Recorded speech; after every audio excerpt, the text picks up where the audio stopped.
ಪೂಜ್ಯರಲ್ಲಿ ತಮ್ಮೆಲ್ಲರಲ್ಲಿ ಪ್ರಣಾಮಗಳು. ಜೀವನ ಇದೊಂದು ದೀಪ ಇದ್ದಾಗ ಎಣ್ಣೆ ಬತ್ತಿ ಪಣತೆ ಚೆನ್ನಾಗಿರುವವರೆಗೆ ಅದು ಉರಿತಾ ಉರಿತಾ ಇರಬೇಕು. ಸುತ್ತಮುತ್ತ ಕತ್ತಲಲ್ಲಿ ಬೆಳಕ ಚೆಲ್ತಾ ಇರಬೇಕು. ಇದು ಕತ್ತಲೆ ಅಂತ ದೀಪಕ್ಕೆ ಎಂದೂ ಅನಿಸೋದಿಲ್ಲ. ಕತ್ತಲೆಯ ಮಧ್ಯದಲ್ಲಿಯೇ ಅದು ಬೆಳಗ್ತಾ ಇರ್ತದೆ. ಎಷ್ಟು ಚೆನ್ನಾಗ್ಯದ. ಕತ್ತಲೆಯನ್ನು ದ್ವೇಷಿಸೋದಿಲ್ಲ, ಆದರೆ ತನ್ನ ಹತ್ತಿರ ಕತ್ತಲೆ ಇರದಂತೆ ನೋಡಿಕೊಳ್ಳುತ್ತದೆ. ಹಾಗ ನಮ್ಮ ಜೀವನ. ನಮ್ಮ ಸುತ್ತಮುತ್ತ ಜಡ ಜಗತ್ತೆಲ್ಲ ವಿಸ್ತರಿಸದ. ಅಲ್ಲಿ 100, 1000 ಬೇಕಾದ ಬೇಡಾದ ಘಟನೆಗಳೆಲ್ಲ ನಡೀತಾ ಇರ್ತಾವ. ಅಂಥದರ ಮಧ್ಯ ನಮ್ಮ ಜೀವ ಜ್ಯೋತಿ ಉರಿಬೇಕಾಗ್ತದೆ. ಎಣ್ಣೆ ಸ್ವಚ್ಛ ಇರಬೇಕು, ಬತ್ತಿ ಚೆನ್ನಾಗಿರಬೇಕು, ಪಣತೆ ಗಟ್ಟಿಯಾಗಿರಬೇಕು. ಆಗ ಆ ಜ್ಯೋತಿ ಉರಿಬೇಕು. ಎಣ್ಣೆಯಲ್ಲಿ ನೀರ ಬೆರಿತು, ಬತ್ತಿಯಲ್ಲಿ ಕಸಕಡ್ಡಿ ಇತ್ತು, ಪಣತೆ ಸೋರ್ತಿತ್ತು, ಜೀವ ಜ್ಯೋತಿ ಚೆನ್ನಾಗಿ ದೀಪ ಚೆನ್ನಾಗಿ ಉರಿಯೋದಿಲ್ಲ. ಹಾಗೆ ನಮ್ಮ ಜೀವನದಲ್ಲಿ ನಮ್ಮ ದೇಹವು ಚೆನ್ನಾಗಿರಬೇಕು. ನಮ್ಮ ಭಾವ ತೈಲ ಅದರಲ್ಲಿ ಮಿಶ್ರ ಇರಬಾರದು. ಸ್ವಚ್ಛ ಭಾವ. ವಿಚಾರ ಅಂತನ್ನುವ ಬತ್ತಿ ಕಸ ಕಡ್ಡಿ ಅಸತ್ಯ ಅದರಾಗ ತುಂಬಿರಬಾರದು. ಆವಾಗ ಜೀವ ಜ್ಯೋತಿ ನೋಡು. ಹಾಂಗ ಬದುಕಬೇಕು ಮನುಷ್ಯ. ಇದೊಂದು ಅವಕಾಶ. ನಾವು ನಮ್ಮ ಪಣತೆ ಸ್ವಲ್ಪ ದೊಡ್ಡ ಇರಬಹುದು, ಸಣ್ಣ ಇರಬಹುದು. ಕೆಲವರ ಪಣತೆ ಬಂಗಾರದಿರಬಹುದು, ಬೆಳ್ಳಿದಿರಬಹುದು. ಪ್ರಶ್ನೆ ಅಲ್ಲ. ಭಾವ ಬಹಳ ಮಹತ್ವದ್ದು. ದೇಹ ಗಟ್ಟಿಯಾಗಿರಬೇಕು, ಭಾವ ಸ್ವಚ್ಛ ಆಗಿರಬೇಕು. ಸ್ವಚ್ಛ ವಿಚಾರಗಳಲ್ಲಿ ಬತ್ತಿಯಲ್ಲಿ ಸತ್ಯ ತುಂಬಿರಬೇಕು. ವಿಚಾರಗಳಲ್ಲಿ ಭಾವದಲ್ಲಿ ಮಾಧುರ್ಯ ಇರಬೇಕು. ದೇಹದಲ್ಲಿ ಸೌಷ್ಠತ ಇರಬೇಕು. ಸುಂದರವಾದ ಕ್ರಿಯಾಶೀಲವಾದ ದೇಹ, ಮಧುರ ಭಾವ, ಸತ್ಯಪೂರ್ಣ ವಿಚಾರ, ಜೀವದ ಅಪ್ರತಿಮ ಜ್ಯೋತಿ. ಇದು ಜೀವನ. ಈ ದೀಪವನ್ನು ನಾವು ಹಚ್ಚಿದ್ದಲ್ಲ. ಜೀವ ಜ್ಯೋತಿಯನ್ನು ಯಾರು ಹಚ್ಚಿದರು? ನಿಸರ್ಗ ದೇವತೆ ಹಚ್ಚಿತು. ಅದೇ ದೇಹವನ್ನು ತಯಾರ ಮಾಡ್ಯದ. ಅದೇ ಮನಸ್ಸನ್ನು ರೂಪಿಸ್ಯದ. ಬುದ್ಧಿಯನ್ನು ಅಲ್ಲಿ ಇಟ್ಟದ. ಜೀವದ ಜ್ಯೋತಿಯನ್ನು ಹೊತ್ತಿಸ್ಯದ. ನಿಸರ್ಗ. ಈ ನಿಸರ್ಗ ದೇವತೆ ಇಷ್ಟೆಲ್ಲ ಕಾರ್ಯ ಮಾಡ್ಯದ. ಜ್ಯೋತಿಯನ್ನು ಹಚ್ಚಿ ಹಿಂಗಿಟ್ಟದ. ಈ ಜಗತ್ತಿಗೆ ನಾವು ಬರುವಾಗ ಎಷ್ಟು ಸ್ವಚ್ಛ ತಿಳಿ ಮನಸ್ಸು, ಭಾವ ಎಷ್ಟು ಸ್ವಚ್ಛ. ಆಕಾಶದಿಂದ ಒಂದಿಷ್ಟು ನೀರ ಬೀಳ್ತಿತ್ತು ಅಂದರೆ ಎಷ್ಟು ಸ್ವಚ್ಛ ಇರ್ತದೆ. ಅದರಲ್ಲಿ ಏನಿರೋದಿಲ್ಲ. ಆದರೆ ಭೂಮಿ ಮೇಲೆ ಬಂದು ಬಿದ್ದ ಬಳಿಕ ಏನೇನೋ ಆಗ್ತದೆ, ಏನೇನೋ ಕೂಡ್ತದೆ. ಹಾಗೆ ಆಗ್ತಿರ್ತದೆ. ಹಾಗೆ ಜೀವನದಲ್ಲಿ ನಾವು ಬಂದ ಬಳಿಕ ಇದನ್ನೆಲ್ಲ ಪಡೆದು ಬಂದ ಬಳಿಕ ಇದನ್ನು ಚೆನ್ನಾಗಿ ಇಟ್ಟುಕೊಂಡಿರುವುದು. ದೇಹ ಹೊಲಸಾಗಬಾರದು, ಮನಸ್ಸ ಕೆಡಬಾರದು, ಬುದ್ಧಿಯಲ್ಲಿ ಅಸತ್ಯ ಸುಳಿಬಾರದು. ಹಾಗ ಜೀವನವನ್ನು ಸಾಗಿಸೋದಲ್ಲ, ಅದು ಅಧ್ಯಾತ್ಮ ಜೀವನ. ಇದೇನು ಯಾವ ಧರ್ಮದ್ದಲ್ಲ, ಮತದ್ದಲ್ಲ, ಪಂಥದ್ದಲ್ಲ. ಜ್ಯೋತಿ ಯಾವುದು ಹೇಳಿ? ಪಣತಿ ಯಾರರೇ ಮಾಡಿರಬಹುದು, ಬತ್ತಿ ಅಂಥದರೇ ಇರಬಹುದು, ಪ್ರಶ್ನೆಲ್ಲ. ಆದರೆ ಜ್ಯೋತಿ ಯಾರು? ಒಂದು ಬತ್ತಿ ಹೆಚ್ಚು ಉದ್ದಿರಬಹುದು, ಗಿಡ್ಡಿರಬಹುದು, ಎಣ್ಣೆ ಸ್ವಲ್ಪ ಹೆಚ್ಚಿರಬಹುದು, ಕಡಿಮೆ ಇರಬಹುದು. ಜ್ಯೋತಿ, ಎಲ್ಲ ಜ್ಯೋತಿಗಳೂ ಪ್ರಕಾಶಮಾನ. ಯಾವ ಜ್ಯೋತಿ ಹೆಚ್ಚು, ಯಾವ ಜ್ಯೋತಿ ಕಡಿಮೆ ಹೇಳಿ? ಎಲ್ಲ ನೀವು ಬಂಗಾರದ ಸಮಿಯೊಳಗೆ ಹಚ್ಚಿದ ಜ್ಯೋತಿಯೂ ಅಷ್ಟೇ. ಮುತ್ತು ರತ್ನ ಎಲ್ಲವನ್ನ ಹೊಂದಿಸಿ ಒಂದು ಸಮಯ ಮಾಡಿದರೆ ಜ್ಯೋತಿ ಏನರೇ ಬದಲಾಗ್ತದೇನು? ಮಣ್ಣಿನ ಸಮಯ ಇದ್ದರೆ ಜ್ಯೋತಿ ಬದಲಾಗ್ತದೇನು? ದೇಹ ಕಪ್ಪಾದ್ರೇನು, ದೇಹ ಕೆಂಪಾದ್ರೇನು ಹೇಳಿ? ಭಾರತೀಯ ದೇಹ ಆದರೇನು, ಪಾಶ್ಚಿಮಾತ್ಯ ದೇಹ ಆದರೇನು? ಯಾವ ದೇಹ ಏನು? ಬರೇ ಮನುಷ್ಯ ಅಲ್ಲ, ಪ್ರಾಣಿಗಳು, ಪಶುಗಳು, ಪಕ್ಷಿಗಳು ಎಲ್ಲ ಎಷ್ಟು ಸುಂದರವಾದ ದೇಹ. ಅದರಲ್ಲಿ ಒಂದಿಷ್ಟು ಜ್ಯೋತಿ, ಜೀವದ ಜ್ಯೋತಿ. ಏನು ಸುಂದರವಾದ ಜ್ಯೋತಿ ಅದು, ನೋಡಬೇಕು. ಈಗ ಕೂತಿರಲ್ಲ ಅವರು ಸಾವಿರ ಸುಮ್ಮನೆ ಜೀವ ಜ್ಯೋತಿಗಳು ಉರಿತಾದವ. ಚೆನ್ನಾಗಿ ಉರಿಬೇಕು, ಚೆನ್ನಾಗಿ ಉರಿಬೇಕು. ಅದಕ್ಕಾಗಿಯೇ ಒಂದಿಷ್ಟು ಕೆಲಸ ಮಾಡೋದು. ಏನು? ಪಣತಿ ಸ್ವಚ್ಛ ಇಟ್ಟುಕೊಳ್ಳೋದು, ಮ್ಯಾಲಿಂದ ಮ್ಯಾಲೆ ಸ್ವಚ್ಛ ಮಾಡೋದು. ಭಾವದಲ್ಲಿ ಏನಾದರೂ ಅಂಥ ಇಂಥ ಸಂಗತಿಗಳು ಒಮ್ಮೊಮ್ಮೆ ಬೆರಿತಾವ. ಒಮ್ಮೊಮ್ಮೆ ಅದರಲ್ಲೇ ದುರ್ಭಾವಗಳು ಸುಳಿತಿರ್ತಾವ. ಅದು ಬರದಂಗ ನೋಡಿಕೊಳ್ಳೋದು. ಒಮ್ಮೊಮ್ಮೆ ಬುದ್ಧಿಯೊಳಗೆ ಅಸತ್ಯ ಮೂಡ್ತದೆ, ಅದನ್ನು ತೆಗೆದು ಹಾಕೋದು. ಇದೇನು ಸ್ವಚ್ಛ ಇಡೋದಲ್ಲ, ಮೂರನ್ನ, ಇದಕ್ಕೆ ಅಧ್ಯಾತ್ಮ ಸಾಧನ. ಇದು ಸಾಧನ. ಯಾವಾಗ ಈ ಮೂರನ್ನ ಚೆನ್ನಾಗಿ ಇಡ್ತೇವಿ, ಒಳ್ಳೆಯ ಆರೋಗ್ಯ, ಸದ್ಭಾವ, ಸದ್ವಿಚಾರ, ಆವಾಗ ಜೀವನಕ್ಕೊಂದು ಬಗೆಯ ಕಳೆ. ಅಂಥ ಜೀವನದ ಜ್ಯೋತಿಯನ್ನು ನಾವೆಲ್ಲ 100 ವರ್ಷ ಅನುಭವಿಸುವವರು. ಇದು ಜ್ಯೋತಿ ಹೀಗೇ ಉರಿತಾ ಇರಬೇಕು. ಕೊನೆ ಕ್ಷಣದವರೆಗೆ ಜ್ಯೋತಿ ಉರಿಬೇಕು.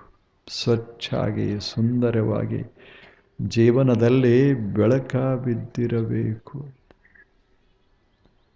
ಕತ್ತಲಲ್ಲಿ ಬದುಕೋದಲ್ಲ, ನಮ್ಮ ಜೀವ ಜ್ಯೋತಿಯನ್ನು ಹೀಗೆ ಹರವಿ ಬೆಳಕಿನೊಳಗೆ, ಜ್ಞಾನದ ಬೆಳಕಿನೊಳಗೆ, ಭಾವದ ಬೆಳಕಿನೊಳಗೆ ಬದುಕೋದು.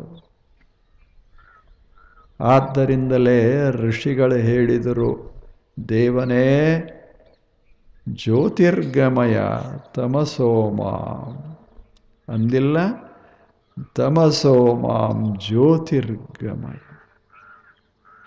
ಅಸತೋಮಾಂ ಸದ್ಗಮಯ, ಮೃತ್ಯೋರ್ಮಾಂ ಅಮೃತಂಗಮಯ. ಇದು ಪ್ರಾರ್ಥನೆ. ದೇವನಲ್ಲಿ ಋಷಿಗಳು ಮಾಡಿದ ಪ್ರಾರ್ಥನೆ ಎಷ್ಟು ಚೆನ್ನಾಗಿದೆ. ಅಸತಃ ಮಾಂ ಸದ್ಗಮಯ, ಇರಬಹುದು ಈ ಜಗತ್ತಿನಲ್ಲಿ ಸ್ವಲ್ಪ ಅಸತ್ಯ ಹೀಗಿರಬಹುದು. ನಾನು ಅಸತ್ಯದಿಂದ ಸತ್ಯದತ್ತ ಸಾಗಬೇಕು. ನನ್ನ ಸುತ್ತಮುತ್ತ ಏನೇ ಇರಲಿ ಲಕ್ಷ್ಯ ಕೊಡಬಾರದು. ಸತ್ಯ ಬಹಳ ಮಹತ್ವದ್ದು. ಅವರು ಸತ್ಯ ಇಲ್ಲ, ಇವರು ಸತ್ಯ ಇಲ್ಲ ತಗೊಂಡೇನು ಮಾಡೋದು? ನಾವು ಸತ್ಯವಂತರಾಗಿರಬೇಕು. ನಮ್ಮ ಮನಸ್ಸು, ಮಾತು, ಆ ಬಳಿಕ ಬದುಕಿನ ಕ್ರಿಯೆಗಳು, ಇವುಗಳ ಮಧ್ಯ ಒಂದು ಬಗೆಯ ಸತ್ಯದ ಛಾಯೆ ಇರಬೇಕು. ಹಾಗ ಜೀವನವನ್ನು ಸಾಗಿಸೋದು. ಅಸತೋಮ ಸದ್ಗಮಯ. ದೇವನೇ, ಒಮ್ಮೊಮ್ಮೆ ನನಗೆ ಸಾಧ್ಯ ಆಗಲಿಕ್ಕಿಲ್ಲ, ನೀನೊಂದಿಷ್ಟು ಸಹಾಯ ಮಾಡು. ನನ್ನನ್ನು ಅಸತ್ಯದಿಂದ ಸತ್ಯದತ್ತ ಸಾಗಿಸು. ಸದ್ಗಮಯ. ಅಸತೋ ಮಾಂ ಸದ್ಗಮಯ ತಮಸೋ ಮಾಂ ಜ್ಯೋತಿರ್ಗಮಯ. ನಾನು ಕತ್ತಲಲ್ಲಿ ಎಷ್ಟೋ ಸಲ ಬಾಳ್ತೆ, ನನ್ನನ್ನು ಬೆಳಕಿನತ್ತ ನಡೆಸು. ಒಮ್ಮೊಮ್ಮೆ ಗೊತ್ತಾಗುವುದಿಲ್ಲ, ಕಾರ್ಪಣ್ಯ ದೋಷೋಪಹತ ಸ್ವಭಾವ. ಪೃಚ್ಛಾಮಿ ತ್ವಾಂ ಧರ್ಮ ಸಮ್ಮೂಢ ಚೈತಾ ಯತ್ ಶ್ರೇಯಃ ಸ್ಯಾದ್ ನಿಶ್ಚಿತಂ ಬ್ರೂಹಿ ತನ್ಮೇ ಶಿಷ್ಯಸ್ತೇಹಂ ಶಾಧಿ ಮಾಂ ತ್ವಾಂ ಪ್ರಪನ್ನಂ. ನೋಡಬೇಕು ಎಷ್ಟು ಛಲೋ ಮಾತು. ಅರ್ಜುನ ಕೃಷ್ಣನಿಗೆ ಕೇಳ್ತಾನೆ. ಅರ್ಜುನ ರಣರಂಗದೊಳಗೆ, ಜೀವನದ ರಂಗದಾಗ ಒಮ್ಮೊಮ್ಮೆ ಆಗ್ತದೆ. ಬದುಕು ಒಂದು ರಣರಂಗ. ಇಲ್ಲಿ ಏನೆಲ್ಲ ನಡೆಯೋದದೆ. ಇಂಥಲ್ಲಿ ಕಾರ್ಪಣ್ಯ ದೋಷೋಪಹತ ಸ್ವಭಾವ. ನನ್ನ ಮನಸ್ಸು ಕಾರ್ಪಣ್ಯದಿಂದ ತುಂಬಿ ಹೋಗಿದೆ. ಪೃಚ್ಛಾಮಿ ತ್ವಾಂ ಧರ್ಮ ಸಮ್ಮೂಢ ಚೈತಾ. ಯಾವುದು ಧರ್ಮ, ಯಾವುದು ಅಧರ್ಮ ಗೊತ್ತಾಗ್ತಾ ಇಲ್ಲ. ಯಾಕೆ? ಜಗತ್ತು ಹಂಗದ. ಇದು ಯುದ್ಧ ಭೂಮಿ. ಇದು ಏನೇನೋ ಅದ ಇಲ್ಲೇ. ಇಂಥಲ್ಲೇ ಏನು ಧರ್ಮ, ಏನು ಅಧರ್ಮ, ಯಾವುದು ಯೋಗ್ಯ, ಯಾವುದು ಅಯೋಗ್ಯ ಗೊತ್ತಾಗೋದಿಲ್ಲೊಮ್ಮೊಮ್ಮೆ. ಏನು ಮಾತನಾಡಬೇಕು, ಏನು ಮಾತನಾಡಬಾರದು, ಯಾವುದನ್ನು ಮಾಡಬೇಕು, ಯಾವುದನ್ನು ಮಾಡಬಾರದು, ಯಾವುದನ್ನು ಅನುಭವಿಸಬೇಕು, ಯಾವುದನ್ನು ಅನುಭವಿಸಬಾರದು. ಒಮ್ಮೊಮ್ಮೆ ಈ ತಿಳುವಳಿಕೆ ಹೊಯ್ದಾಡ್ತದೆ. ಧರ್ಮ ಸಮ್ಮೂಢ ಆಗ್ತದೆ ಮನಸ್ಸು. ಆದ್ದರಿಂದ ಕೃಷ್ಣನೇ, ನೀನು ಗುರು ನೋಡು, ನಿನಗೆ ಎಲ್ಲವೂ ಗೊತ್ತದೆ. ಹೇಳು ಹೇಳು. ಶಿಷ್ಯಸ್ತೇಹಂ ಶಾಧಿ ಮಾಂ ತ್ವಾಂ ಪ್ರಪನ್ನಂ. ನಾನೀಗ ನಿನ್ನ ಶಿಷ್ಯನಾಗಿದ್ದೇನೆ. ಹೇಳು, ನನಗೆ ಬೆಳಕಾ ತೋರು. ಯತ್ ಶ್ರೇಯ, ಯಾವುದರಿಂದ ನನ್ನ ಶ್ರೇಯಸ್ಸು ಉಂಟಾದೀತೋ, ಶಾ ನಿಶ್ಚಿತಂ ಬ್ರೂಹಿ ತನ್ಮೇ. ಖಚಿತವಾಗಿ ಹೇಳು ಒಂದಿಷ್ಟು. ಹೇಳು. ಕಾರ್ಪಣ್ಯ ದೋಷ ಉಪಹತ ಸ್ವಭಾವ. ಇದನ್ನೆಲ್ಲ ನೋಡಿದರೆ ಈ ಜಗತ್ತಿನಲ್ಲಿ ಏನು ಮಾಡಬೇಕು ಗೊತ್ತಾಗದಿಲ್ಲ. ಏನು ಮಾಡಬೇಕು ಗೊತ್ತಾಗಲ್ಲ. ಹೇಗಾಗೋ ಬದುಕಿದ ಜನ ಅದ್ಭುತ ಸಂಪಾದನೆ ಮಾಡ್ತಾರೆ. ಎಷ್ಟು ಒಳ್ಳೆ ರೀತಿಯಿಂದ ಬದುಕಿದ ಜನ ಕಷ್ಟದಲ್ಲದಾರ. ಹೇಳು. ಹೀಗೆ ಆಕೆ ಈ ಜಗತ್ತು. ಇದರಾಗ ನಾನು ಹೆಂಗೆ ಬದುಕಬೇಕು ಹೇಳು. ಶಿಷ್ಯಸ್ತೇಹಂ ಶಾಧಿ ಮಾಂ ತ್ವಾಂ ಪ್ರಪನ್ನಂ. ಶಾಧಿ, ನಿನಗೆ ನಾನು ಶಿಷ್ಯನಾಗಿ ಬಂದಿದ್ದೇನೆ, ಕಲಿಸೊಂದಿಷ್ಟು. ಶಾಧಿ, ಕಲಿಸು. ನಾವೆಲ್ಲ ಕಲಿಯೋದದ. ಏನನ್ನ ಕಲಿಯೋದು, ಏನರೇ ಕಲಿಯೋದಲ್ಲ. ಇಂಥ ಜಗತ್ತಿನೊಳಗೆ ನಾವು ಬದುಕೋದು ಹೇಗೆ ಅನ್ನೋದನ್ನು ಕಲಿಯೋದದ. ಮನಸ್ಸು ಕಾರ್ಪಣ್ಯ ದೋಷದಿಂದ ಉಪಹತ ಆಗಬಾರದು. ಧರ್ಮದ ಜ್ಞಾನ ಮರೆಯಾಗಬಾರದು. ನಮಗೆ ಸ್ಪಷ್ಟವಾಗಿ ಗೊತ್ತಾಗಬೇಕು ಏನು 3 ಸಂಗತಿಗಳು. ಯಾವುದನ್ನು ಮಾಡಬೇಕು, ಮಾಡಬಾರದು. ಯಾವುದನ್ನು ಪ್ರೀತಿಸಬೇಕು, ಯಾವುದನ್ನು ಪ್ರೀತಿಸಬಾರದು. ಯಾವುದು ಸತ್ಯದ, ಯಾವುದು ಅಸತ್ಯದ, ಈ 3. ಇದನ್ನು ನಾವು ತಿಳಿದುಕೊಂಡು ಬದುಕೋದದ. ಇದ ಸ್ವಚ್ಛ ಜೀವನ. ಇದು ಬೆಳಕ, ಬದುಕಿನಲ್ಲಿ ಬೆಳಕ ಬೀಳು. ಯಾರಾದರೆ ಏನಾಯಿತು, ಬಹಳ ದೊಡ್ಡವರೇ ಇರಬಹುದು, ಸಮಾಜದಲ್ಲಿ ದೊಡ್ಡವರು, ಆದರೆ ಜೀವನ ಬಹಳ ಮಹತ್ವದ್ದು. ನೀವು ನೋಡಿ ಹೇಗೆ ಬದುಕ್ತಾರೆ. ಒಬ್ಬ ಹುಡುಗ ದನ ಕಾಯವ, ಅವನ ಹೆಸರ ತುರುಗಾಹಿ ರಾಮಣ್ಣ ಅಂತ. 900 ವರ್ಷಗಳ ಹಿಂದೆ ಈ ದೇಶದಲ್ಲಿ ಬದುಕಿದ ಒಬ್ಬ ಹುಡುಗ. ಆತ ಎಷ್ಟು ಚೆನ್ನಾಗಿ ಹೇಳ್ತಾನೆ. ತುರುಗಾಹಿ ರಾಮಣ್ಣ ಅವನ ಹೆಸರು. ಅಂದರೆ ದನ ಕಾಯೋ ರಾಮ. ಅವನು ಇರುವುದೇ ದನ ಕಾಯವ. ಹೆಂಗಿರಬೇಕು ಅವನು ಹೇಳ್ತಾನೆ, ಬೆಳಿಗ್ಗೆ ಎದ್ದು ನಾನು ಎಲ್ಲ ದನಗಳನ್ನು ಕೂಡಿಸಿಕೊಂಡು ಎಲ್ಲರ ದನ ತಗೊಂಡು ಹೋಗ್ತಿದ್ದೆ ಕಾಡಿಗೆ, ಹುಲ್ಲಿನ ಮೈದಾನಕ್ಕೆ. ಮಸ್ತಾಗಿ ದಿವಸದ ತುಂಬ ಅದನ್ನೆಲ್ಲ ಮೇಯಿಸಿ ಮೇಯಿಸಿ ಮೇಯಿಸಿ ಕೊನೆಗೆ ಸಾಯಂಕಾಲ ಅವುಗಳನ್ನು ತಂದು ಅವರವ್ರ ಮನೆಗೆ ದನ ಮುಟ್ಟಿಸಿ ತಣ್ಣಗೆ ಮಕ್ಕೋತಿದ್ದೆ ನಾನು. ಇದು ನನ್ನ ಜೀವನ. ಅವ್ರ ದನ ನಾನು ಮೇಯಿಸೋದು ಮಸ್ತಾಗಿ, ಆದರೆ ನನ್ನ ದನ ಅಲ್ಲ, ಅವರಿಗೆ ಒಪ್ಪಿಸೋದು, ನಾನಿರೋದು ಆರಾಮಾಗಿ. ಹೆಂಗದ ಜೀವನ, ಎಷ್ಟಾರ. ನಂದು ಒಂದು ದನ ಇಲ್ಲ.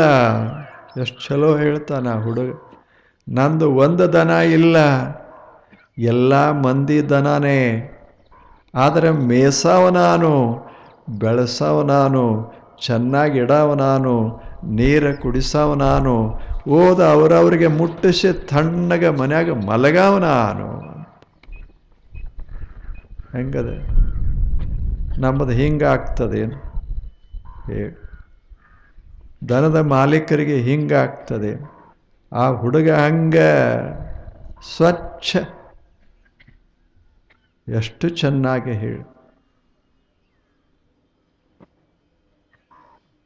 ಆದರೆ ಇದೇನು ಭಾರಿ ಭಾರಿ ಜನ ಅದಾರ. ಸಾಕಷ್ಟದ ಆದರೆ ಅವನಂಗೆ ನಿದ್ದೆ ಮಾಡೋದು ಆಗೋದಿಲ್ಲ. ಆ ಹುಡುಗನಂಗೆ ನಿದ್ದೆ ಮಾಡೋದು ಆಗೋದೇ ಇಲ್ಲ. ಅವನೇ ಹೇಳ್ತಾನೆ, ನಾನು ಮಸ್ತ್ ಮಲಗ್ತೇನೆ, ಯಾರ್ಯಾರು ದನ ಇದ್ವಲ್ಲ ಅವ್ರು ಮಲಗ್ತಾರ ಇಲ್ಲ ನನಗೆ ಗೊತ್ತಿಲ್ಲ. ಇಲ್ಲ, ಅವರು ಎಣಿಸ್ತಾರೆ, ಗುಣಿಸ್ತಾರೆ, ಕಳೀತಾರೆ, ಕೂಡಿಸ್ತಾರೆ. ಇದ ಜೀವನ.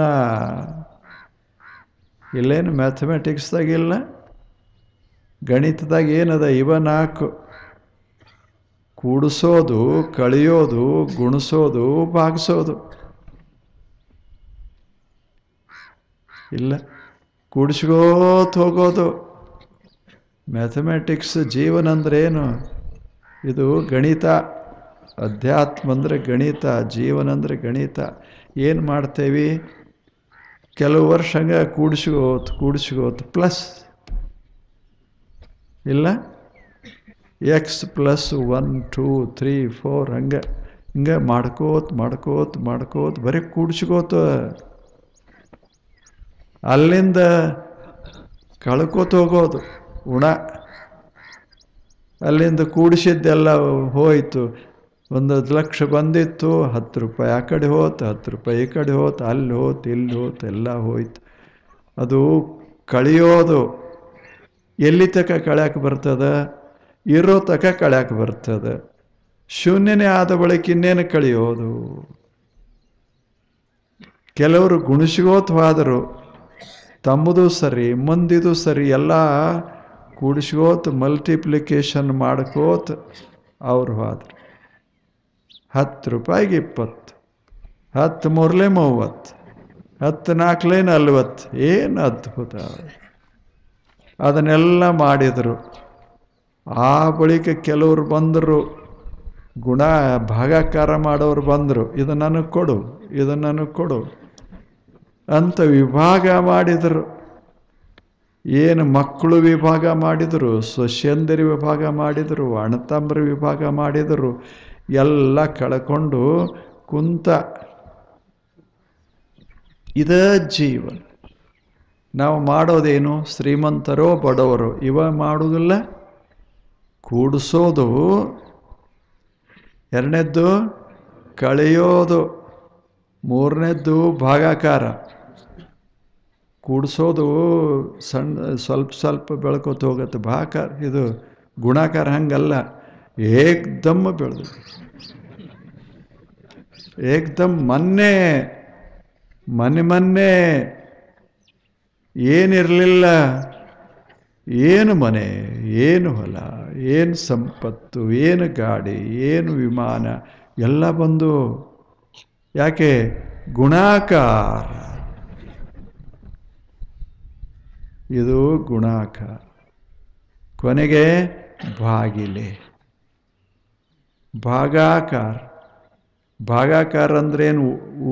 ಉಳಿಸ್ತದನದು, ಒಡಿತದ, ಅದು ಭಾಗಾಕಾರ. ಒಡಿಸ್ತದೆ.